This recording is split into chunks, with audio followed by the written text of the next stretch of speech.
Uh, oh, go ahead. What's up, everybody? We are live with the Short Term Rental Pros podcast. Today, I've got a very special episode with a very special guest, my friend Michael Chang. He's been on the pod before and he gave his life story, but today we're going to talk about something that's super important, super relevant. And that's not only Airbnb, but Mike just had his second kid. Mike, man, how's that been? I appreciate. Yeah. My kid is going to be. He's a month old today. So, in our culture, Michael Chang. He's been on the pod whoa. and he gave his life story, but today you've got the echo is coming from where? And that's not only LinkedIn. Bro, it's you, dude. Mike, man, how's that been? Is it me? Yeah. My kid is going to be. He's. I don't see anything else where it could be playing. Sorry for those listening live. Yeah. We have an echo and we're trying to identify where it's from. Yeah, this is the only place I have audio coming from. Where is this coming from? You have from? something else open? Bro, it's you, dude. Bro, it's you, dude. All right, we see in real time the delay here. I really don't know I don't know where that's coming from. Sorry for those listening. Yeah. I don't think it's from the phones. Is it from your computer? I can hear it like it's your computer. Like I can't hear it loud on mine. I can hear it as if I'm hearing it from your computer, if that makes sense. Like it's not that loud on mine. I'm assuming it's louder on your end. Okay. I really don't know. I don't know where that's coming from. Technical difficulties. So yeah. It's from the phones. How about now? Or yeah. I can hear it like it's your computer. Like I can't hear it loud on mine. I can hear it as if I'm hearing it from your computer. I mean, it's probably more prominent for you than it is for me. Technical difficulties. Let's see.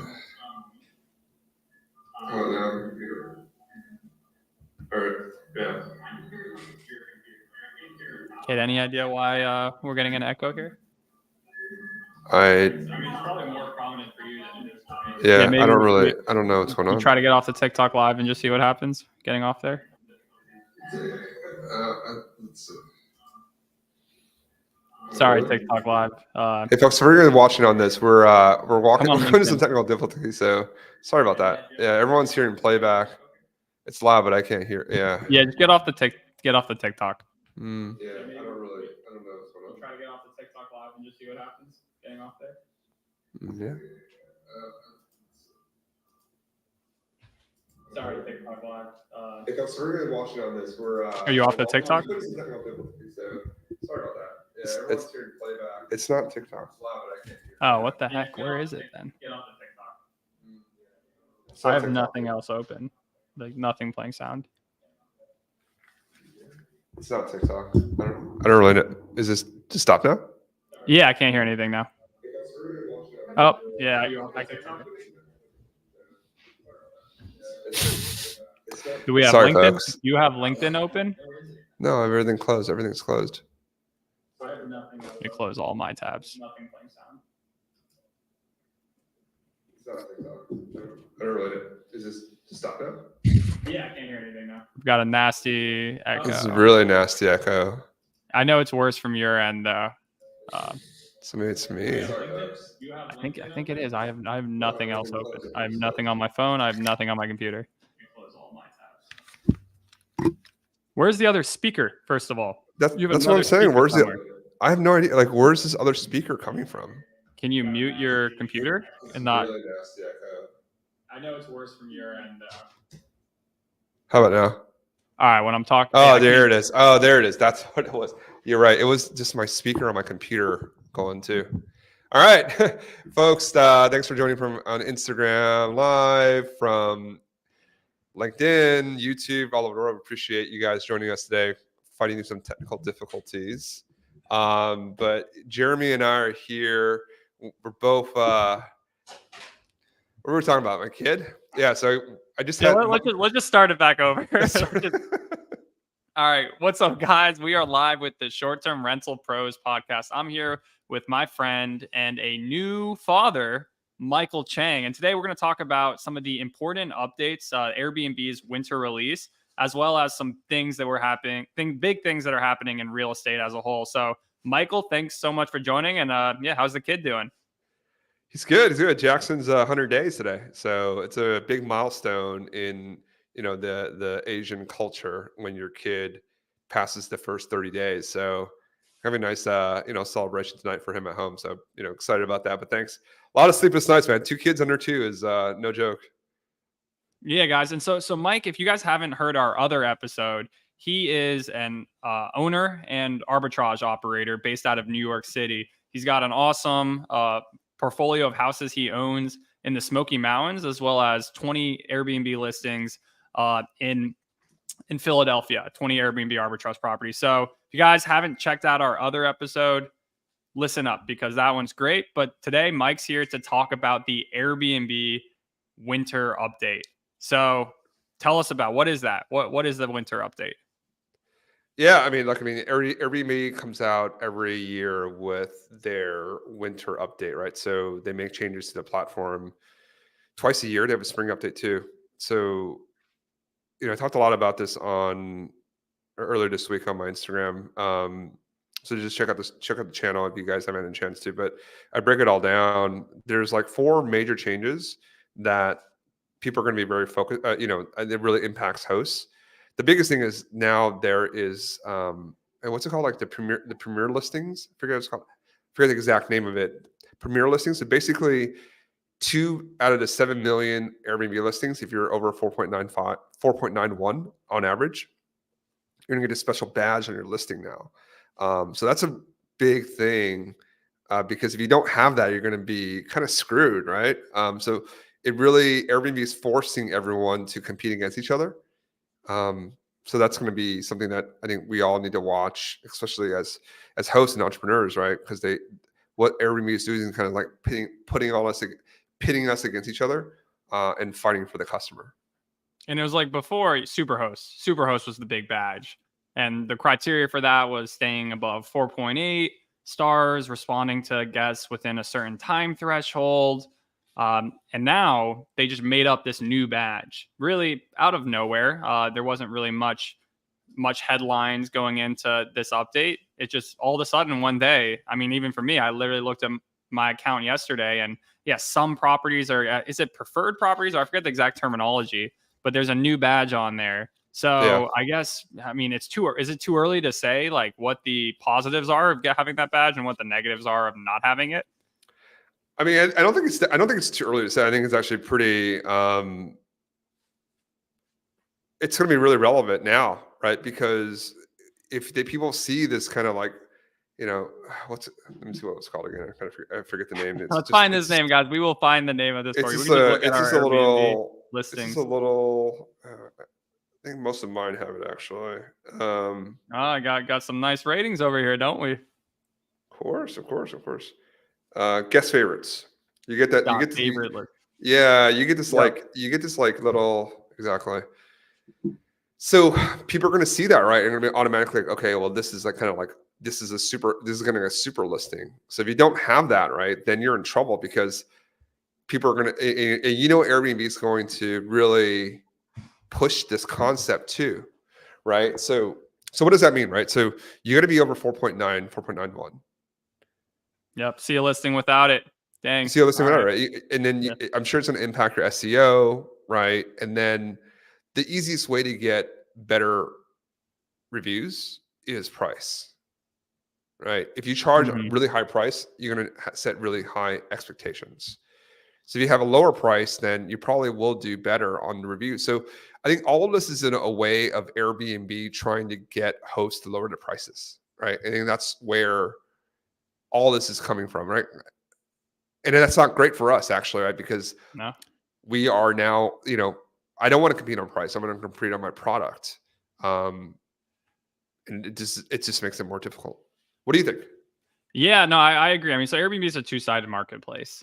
And on one side, they want to support hosts, and I think they do a good job of, air cover, their insurance policy, their liability protection. But on the other hand, they want guests to book. That's ultimately where the guests pay. they take a fee from the guests. They don't, the owners, we do not pay a monthly or an annual fee. So obviously they are more prioritizing guests than they are owners. I think they think at this point that we're kind of like locked in and we have to use Airbnb, and Yeah. like we don't have a choice, where the guest does have a choice. The guest now, Google is pushing Google Stays or whatever they call it. Obviously there's Vrbo, Expedia. So guests have alternatives. They have hotels. They think hosts don't have alternatives. They think they've done enough at this point where hosts feel that they have no choice but to get a majority of their traffic through Airbnb. So that's what I feel, and it makes sense. Like I get it, but at the same time, this has pushed me to really build out my direct booking channels.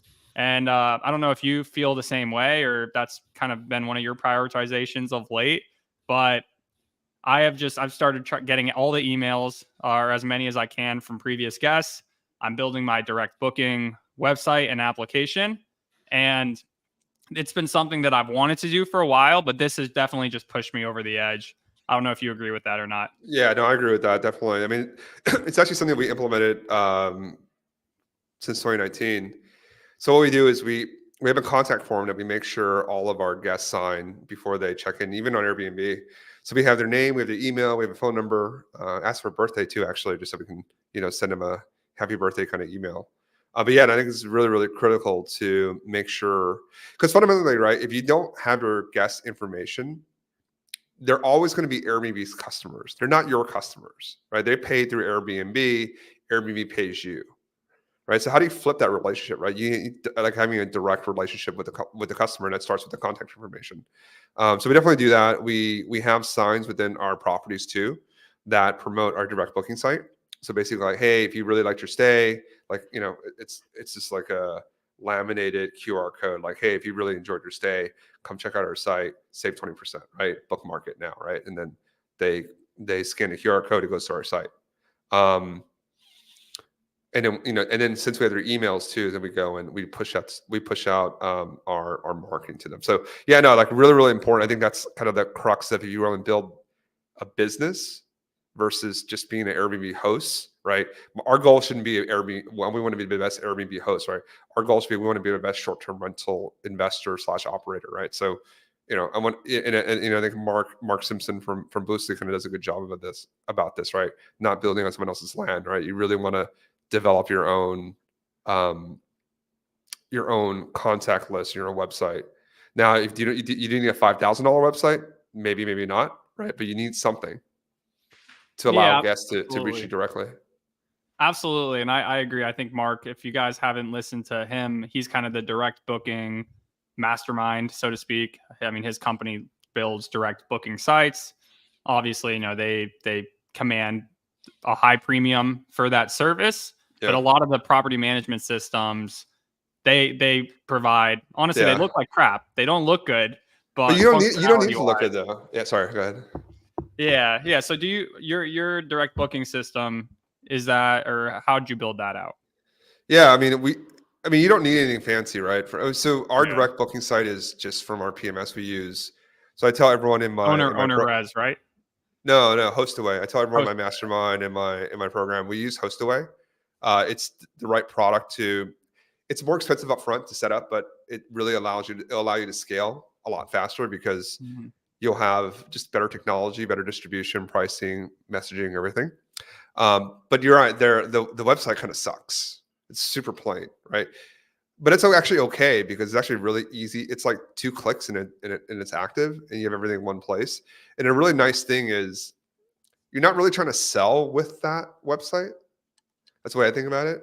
Like, I'm not really trying to sell anyone with that website. All I'm trying to do is like give them a way to book with me, to check the calendar of the listing they want, and to pay me, right? That's all that functions for. So you don't really, like, in my mind, I don't really need like a fancy website to do that because they already know me, right? They've already stayed in my property, right? Whether they were a guest or a former, booker from Airbnb or Booking.com. They already know, right? They just want to go back and not pay the 22% service fee to Airbnb. And then, they get a lower price. I get a bigger take. Everyone's happy, I guess, except Airbnb. Exactly. And I'd say for me, so I'm pushing this out. So I have my lake location, which own 4 houses there, manage 4 houses, and have 7 boats. So I want to build something a little bit more comprehensive where a guest can book a house and also get marketed the boats and have an easy and convenient way to add a boat to their rental. So that's a unique situation, which is why I'm customizing it a little bit more. I also have a background building web applications, so it's not that hard for me to do. But the importance is like I've had at this lake, I have 4 years of guests, Yeah. and they've had great experiences. A lot of them have rebooked our properties on Airbnb. They've just gone on Airbnb. I mean, I had a guest, like a construction worker at one of the houses, or he has a construction crew, and they booked for 3 weeks. And then when he left, he said, "Hey, I'm probably going to come back and book with you in a couple of weeks."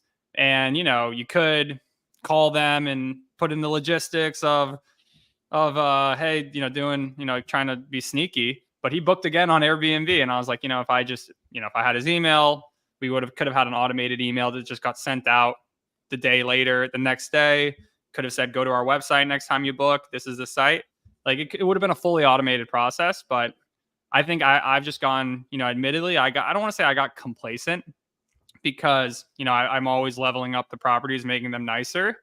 But things have been going well, and they've been going well for years. Yeah. So an Airbnb does provide some degree of like comfort. Like I said earlier, air cover. I love air cover. I love, I've had one instance when I called upon their liability insurance, and it was good. It gave me like peace of mind. So I've had that peace of mind in the back of my head. But now, like the more and more they do, just make it more and more evident that they want hosts to race to zero. Yeah. So let's talk more about their. No, I totally agree. Like they're pitting us against each other. Let's talk about some of the other. Let's talk about some of the other things that they've done with this update too, right? They've made. I mean, have you seen the reviews now? You can sort the reviews so they present the reviews now in a different way, which I think actually is like kind of a positive. It's positive for good hosts and it's positive for guests. You're able to sort. You're able to see how long a review, like a person stayed. You're able to see if they booked it for family or business or like personal travel. You're able to see where they're from. So you give a lot more detail, a lot more context behind the person that wrote the review, which I think is actually very positive, right? Because right now the way it looks like is every review is like the same weight, and it's just sorted equally. Yep. Yeah, it's just sorted by date. What I really, if I'm booking somewhere. Like we're going to go to Nashville in February, and we might I might bring the entire family there, right? Oh, I thought you were doing the 4 seasons. You texted me 4 seasons. I know we I don't know if we get coverage. Mind. No, I do want. I mean, I like that property, but I might do something for the program, cool. for my team down there. But like I don't. So now I won't. If I'm staying for my family, like I want to see reviews from families, right? I don't really care about. I care less about reviews from like a couple, for example, right? I want to see like, hey, if I'm bringing my 2 kids down there, is this a good family kind of place, right? So I think so this update to Airbnb actually I think does a good job, for both hosts and for guests. So I think this. Yeah, it sounds like you're putting your guest hat on a little bit in that case. yeah. I think you have to like be successful in this, right? You have to kind of like put your guest hat on too, like when you walk through the property, because that ultimately is going to get you those good ratings. I agree, and I do think a problem before that on the host side is that, like, for instance, one of my properties, it's been a 4.9 property for a year and a half, like 4.9 and above. We had a 2-week spell where like the gravel driveway leading up to this mountain house was in a terrible, terrible situation, like absolutely terrible. Like we fixed it, but we had like 3 guests in there that just back to back, like terrible reviews. And, if you're looking at the reviews, you see 3 in a row that are bad. You essentially like, you won't get bookings until the people you have in the calendar in the future have stayed and left good reviews. Yeah. So it just, I don't know. That was like, it's like a weird, it's like, I expect, like, I need to now get really good reviews for the next people. And I don't expect getting bookings at the price I want until I get these 5-star reviews.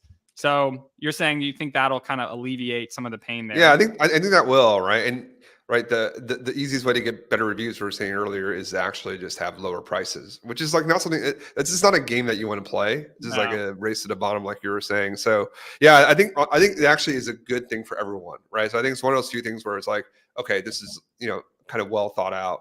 The badge thing, I don't love because, you work hard to get Superhost and they like basically just devalued that now by Hmm. 50%, right? Like it's not really worth it anymore. And I bet you they're going to not allow you to search by the premier properties, right? Versus Superhost.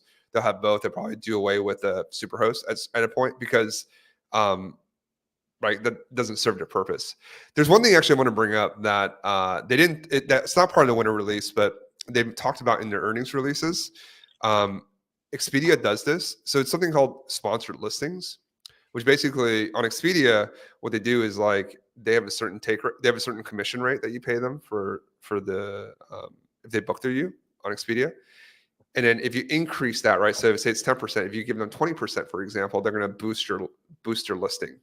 Now, Airbnb hasn't talked about how they're going to do this, but it basically is a way for them to earn advertising revenue to push up sponsored Become like listings. Amazon, essentially Yeah, no, Amazon of exactly. booking. I mean, look at Google right now, right? Your first Hmm. 4 Google like searches are now like, sponsored ads in the bottom 4, right? That's where this is going now. Like maybe not next year, but in 3 years, right, you're going to see like 3 sponsored listings, especially when Airbnb really wants to crank up and get more revenue and boost their revenue, Because right? They're going to, that costs them nothing. They to be able to like that's Facebook. The reason why Facebook's so profitable and they can fund all this VR stuff is because ads. The ads they get paid by companies. There's no marginal cost to them right. of that service. So Airbnb, if they want to boost their profits, that's the lowest hanging fruit. That's the most Yeah. tried and tested way of doing it. Oh, totally, 100%. And I think the only way the reason they weren't doing that was like, they kind of were doing so well and they didn't want to dilute their brand. And I do think this actually hurts them because it dilutes their brand, right? They were like, it was a very like meritocratic like platform. If you did well, right? If you had a great property with great photos and great reviews, you automatically got pushed up and then you would get listed. What this does is actually advantage bigger hosts, right? Bigger companies with more resources, right? So if you're a larger scaled operator, you can invest in advertising. You can take a lower take rate. Now, if you're the mom and pops, right, that's where it hurts you, right? Because you're like, well, I don't really. One, they probably don't understand it, right? It takes some time to kind of like understand how to actually use it, and 2, you probably don't have the margin to do that. So it further tilts, I think, the balance to super hosts, right? To scaled hosts, and versus from the mom and pops that have 1 or 2, right? So I think for us, like we're in a good position, right? Like I have 31, properties. I think you have above 30, right? So we have enough margin in our business to do that. So look, if you have 1 or 2 properties and you're listening to this right now, you have 1 or 2 properties, like know in a year, 2 years, 3 years, this is coming. And you have to manage your business, treat your Airbnb properties, treat your short-term rental business like a business, and make sure that you have margin there for advertising because you're going to need Yeah. it. And I would say this is just, we're making our predictions here. So 3 years from now, let's see what happens. But I think, if they're going to say certain folk in certain markets will get prioritized because they're bribing us effectively. That's what it is. The Ooh, big markets like word, bribe. That's true. You're right. hey, bribing is one of the most profitable mechanisms in all of human history is getting bribed to, okay. I digress from bribery, but Scottsdale, Arizona, there's so many like professional operators in Yeah. Scottsdale. I'm assuming that to get on the top of the page there, it's going to cost more than, I don't know. Let's think of like, I don't know, the Bourbon Trail in Kentucky where there's less professional operators.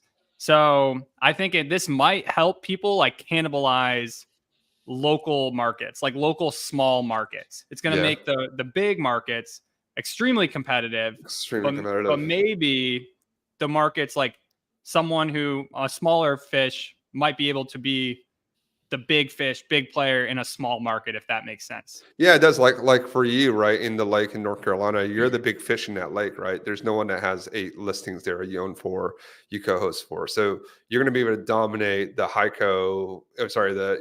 the lake Mm-hmm. keyword, But if you even the would, other right? markets I'm in North Carolina, other than maybe like Western NC, because that's Uh, I would say Tyler Kuhn's gonna dominate you there. Yeah, that's what I'm saying. Western NC is Tyler's. I can't mess with that. But like the other markets I'm in NC, I mean, I don't know. I could be wrong, but I think you're right. Like, and what's going to dominate is the big properties, right?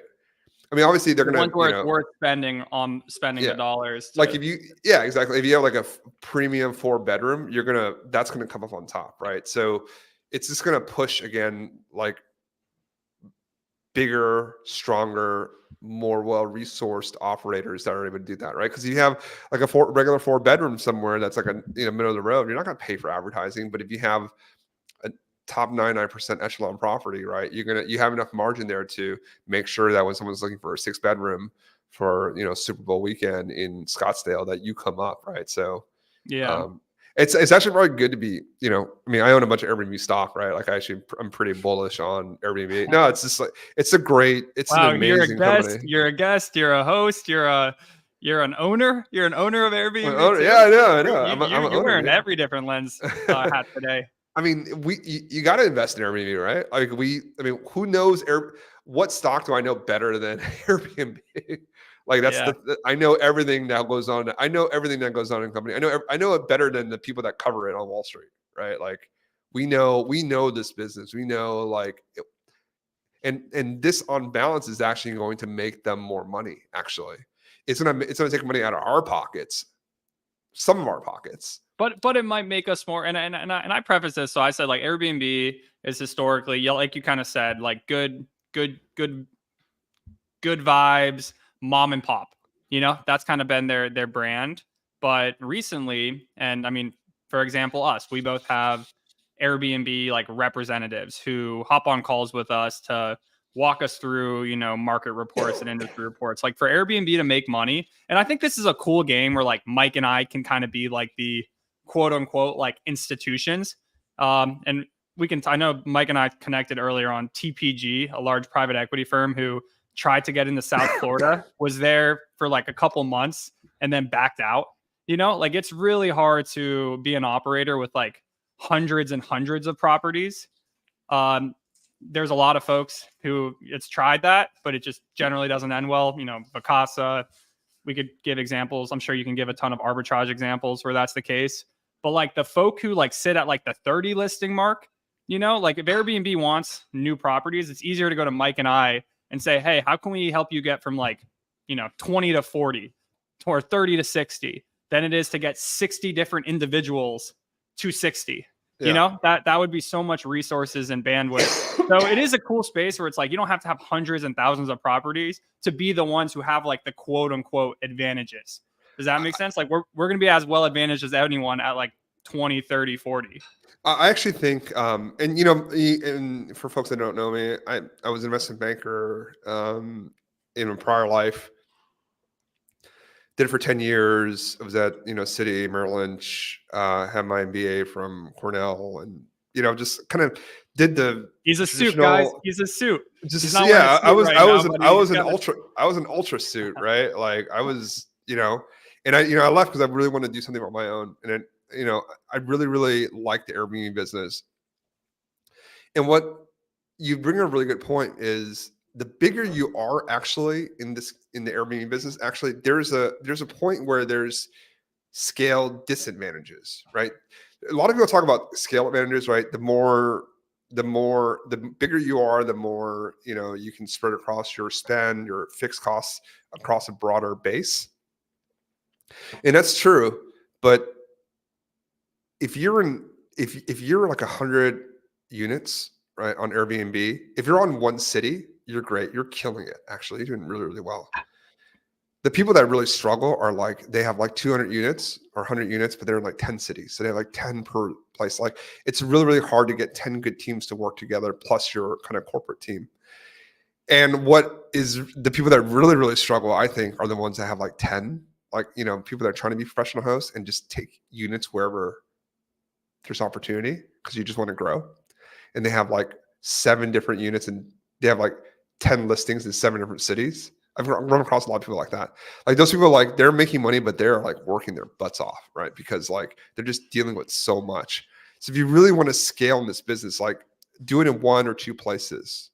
I think that's And that's where, like, if you are in that 30, if you want to get to, if you want to get to that 30, 35, 40 listing range, I think that's like that's a really nice sweet spot in Airbnb where you can make like really good money and like have your life, just have a nice business. Like, I think that's, for me, I think that's like a really nice sweet spot. And that's where, I guess that's where I sit. So, and that's where you and I sit. I see some of the folks that have like 100, 200 listings and like, Get anxiety.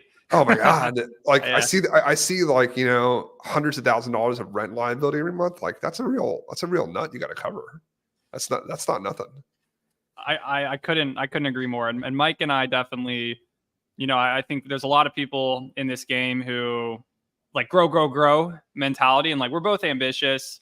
We both want to grow. Like we want to have better properties, higher margins, but we're not just like growing for the sake of growing. Like it has to make sense. Like, I mean, I'll give an example. I just bought 4 hot tubs, like, for properties that we own. And I bought them from the same vendor, the same hot tub vendor. So I got a discount, economy of scales.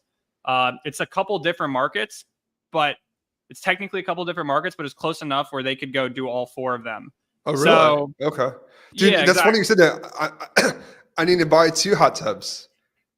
And for my smokies, yeah, like one is just broken. I don't think they'll drive that. I don't think they'll drive over there.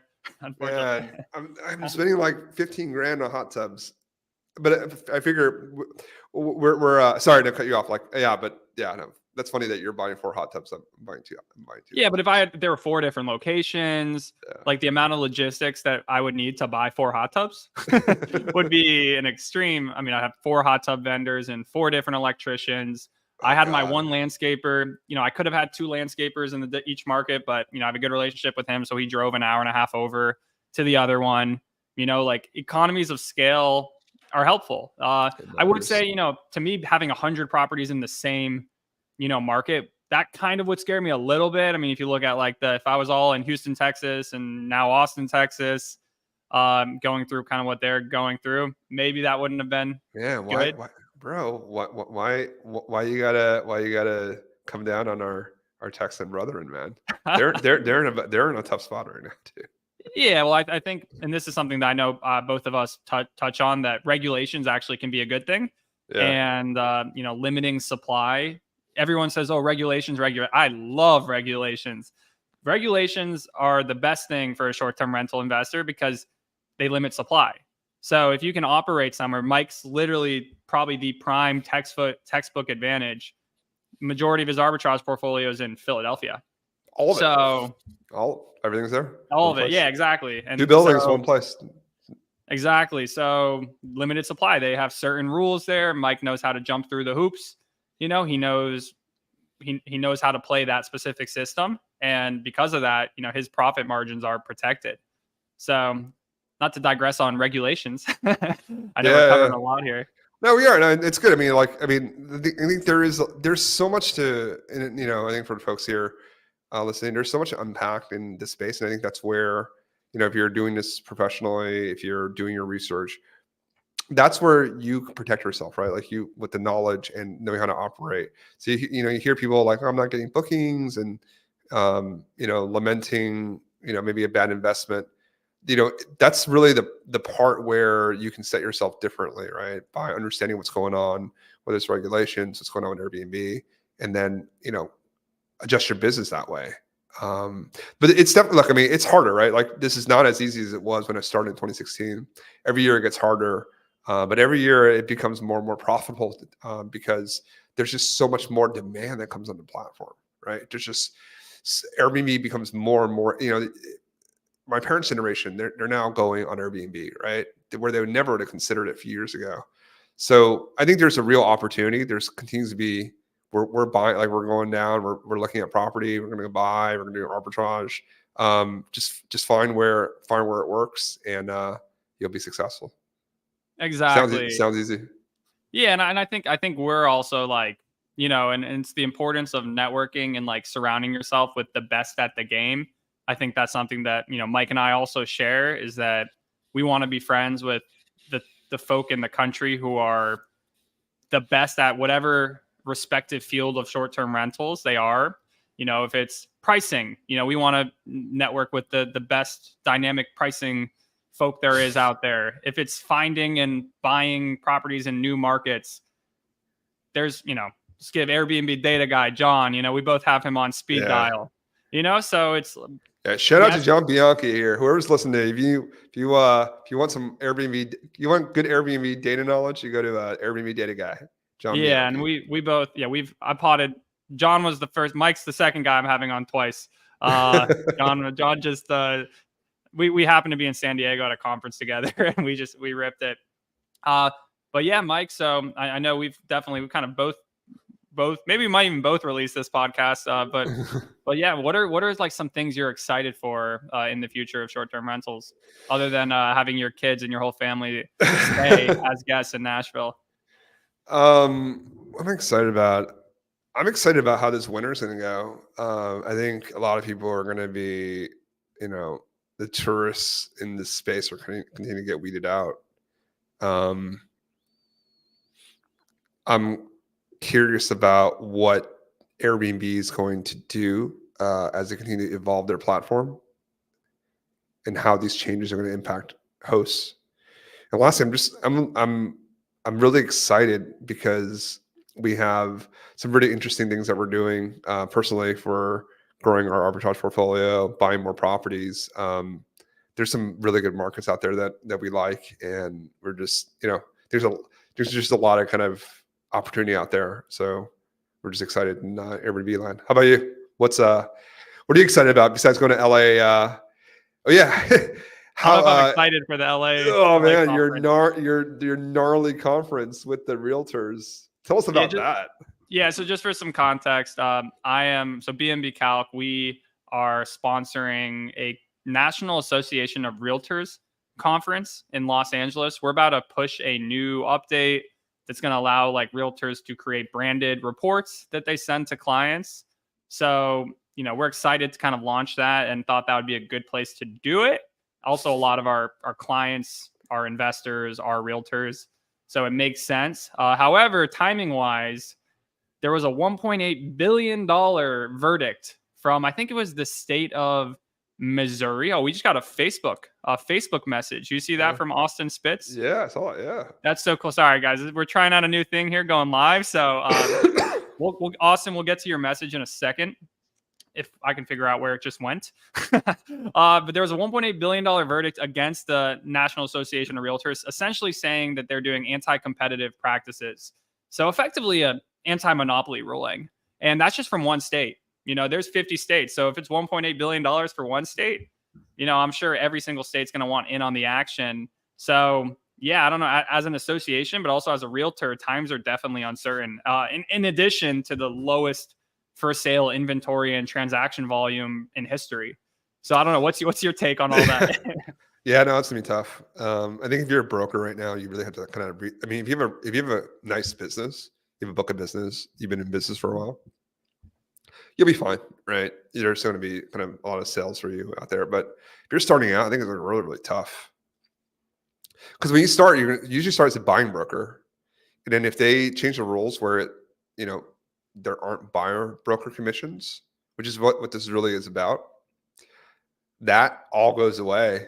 And you just don't have, there's just not going to be a lot of meat on the bones if you don't have a kind of scaled business right now. So if you're a realtor, I think I'd really try to figure out what I want to do. And I think there's a lot of opportunity, it's still in real estate, whatever strategy you want to do, Airbnbs, you want to do wholesaling, flipping.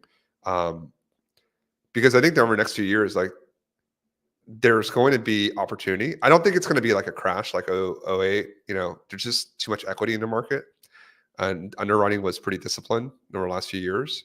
So I think there may be pockets of distress, but not anywhere near what we saw in the great financial crisis. But maybe on the commercial side, I mean, I think there would be something's going to come up. So I think that's where, if you have that skill set and if you want to continue to be in the real estate game, just continuing to do the work, honing your craft and figuring out like where's that next opportunity to be able to jump on it. Because I do, with rates at, we're, kind of, I guess it's kind of come back to like 7.5 I think there's going to be another jump in rates actually in the next few months. Hey, we got a rate lock at 7. You did? Yeah. Where? Yeah. You're buying something else? You're buying something else? You didn't tell me. Yeah, I'm under contract. Under contract on another house. Oh, where? Yeah. North Carolina? It's in North Carolina. Yep. Yeah. Good old country boy. Yeah. My buddy, I'm buying with my buddy who is a professional golfer. The golfer guy. Nice. A lot of people, I mean, he wants to invest in our homeland. So okay. Well, I mean, 7% is good, man. Congrats on that. Yeah, let's hit it up on the next on our next iteration. Yeah, it actually is. So just for full context, and we're gonna get to these comments here. So it's an arm that's fixed for 7 years. So it's fixed for 7 years, and then it can jump up to 9 after 7. And the most it can go is 12. And I mean, I'm looking at like my buddy's his like golf stats right now. Like I keep staying in touch because like he could just, if he just wins one tourney, like pay off the whole thing in cash and he becomes the bank. So there's a lot of cash out there. There's a lot of investors still. There's a lot of money. And right now I would say like you can make aggressive offers buying houses. The house that we're under contract on, it was listed, I believe, $100,000 more than what we're under contract on. Oh, nice. So, I mean, a year ago, you couldn't really make lowball offers. 2 years ago, you definitely couldn't. Like a house went up, you had to jump on it right away. Barely anything sat on the market. Now, like, I think this house was on the market 4 months. Oh, wow. And honestly, if we didn't come in and make offers, it'd probably sit there another 4 months because nobody would have had a use for it. You know, like I look at the asset and I say, I know what I can do with this. Other people aren't going to be able to do what I can do with it. So like, I'm the only one this actually makes sense for, like pretty much in the world. So there's unique, and I know, so like Austin Spitz, who's commenting here that, you know, he's in one market that he knows and he already has a team and systems and processes. Like if you know your market, you know, like you have the contractors, like I know I can get my property set up for cheaper than anybody else. Like I can add equity value to the home at 30 cents on the dollar, whereas someone else is going to have to pay, unless they want to like go there themselves and meet everybody, they're going to have to pay 3 times as much as I pay for labor. So that's the advantages of like really dominating your market. And we have someone else who talked about they think it'll be tough for them to get into Philly now that Mike's boxed them out.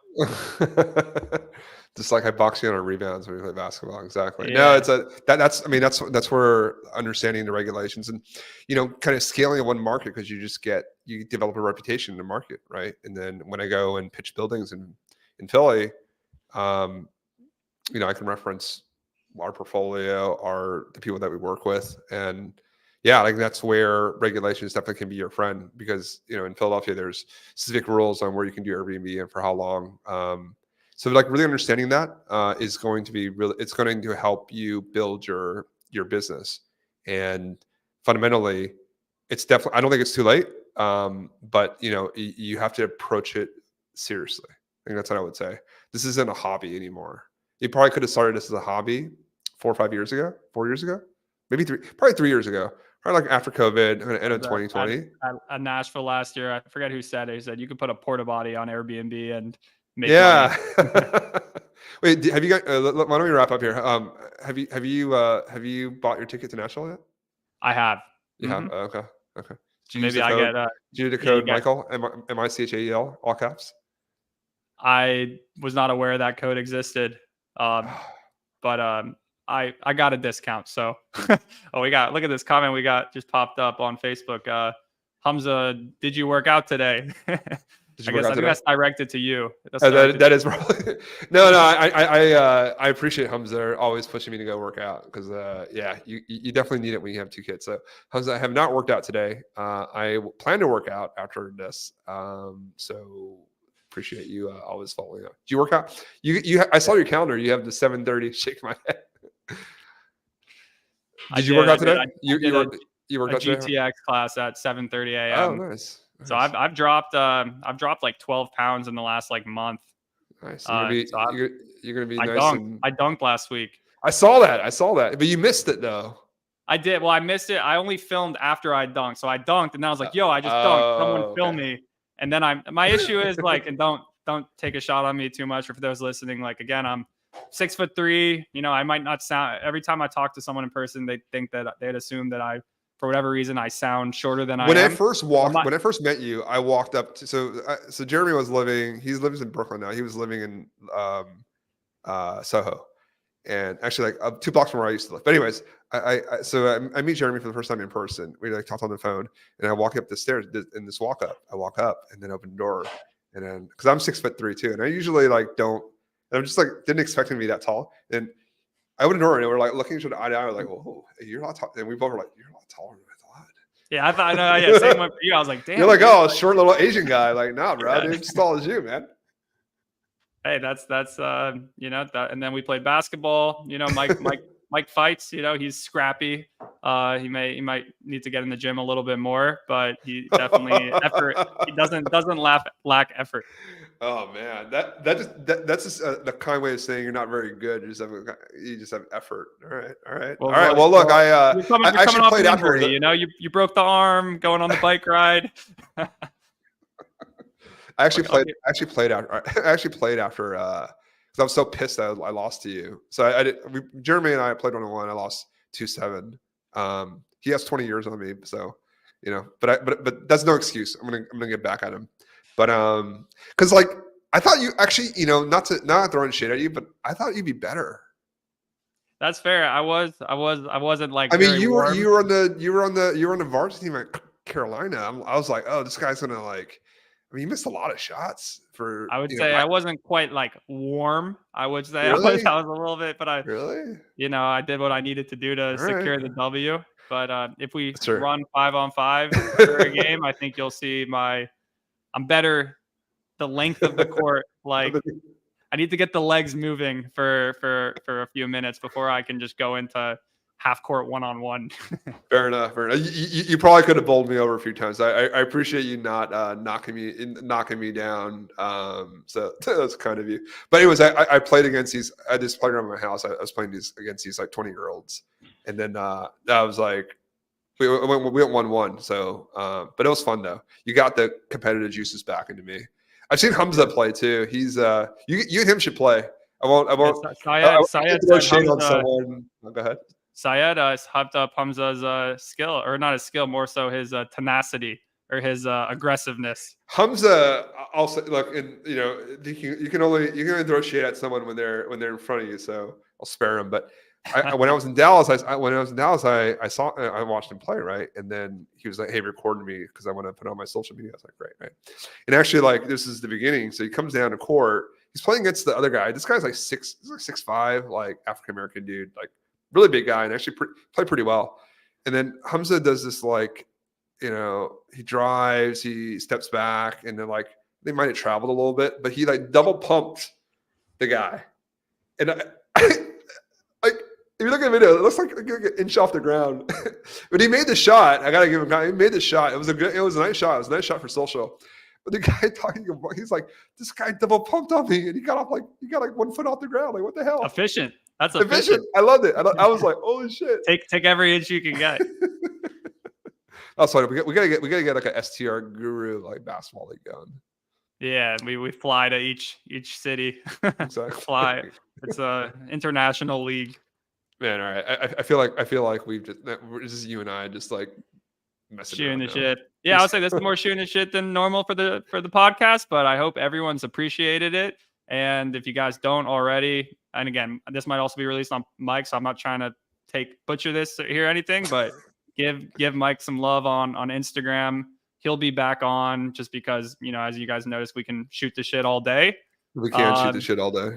Hey, we're gonna. So, folks that are listening to this on live, Jeremy's birthday party is next week. So I'll probably be doing a live at his birthday party here in Manhattan. So if you guys want to see some, how 27-year-olds party, make sure to tune in next Saturday, right? We're at Lure? Yeah, Saturday the 18th. Lure? All right, Lure. Lure Saturday, Lower East Side, Jeremy's birthday. I'm probably gonna go home by 11 because I have kids, but I'll try to stay out. You're not gonna stay out? We might go out. Bro, dude, my daughter wakes up every day at 5:20 in the morning. Every day. Hey, you don't need sleep. You don't get sleep. You don't get sleep as parents. Anyways, all right. Folks, thanks for joining us. We yeah, like I think just to wrap up here. It's cool building a business, right? And then, make money. It's fun. We're doing something we both enjoy. But it's also really just like meeting people along the way that you like hanging out with. And I like hanging out with Jeremy. We're, he's a good dude, play basketball. And like, it's nice, especially as you get on an entrepreneurial journey. It's more difficult to find people that you like vibe with in the same industry. So yeah, hope you guys enjoyed this, and we'll be back in 2 weeks. Awesome, guys. Hope you all enjoyed. Stay tuned. Peace. I gotta shut the fuck up here. All right. Rolling tape. It's over.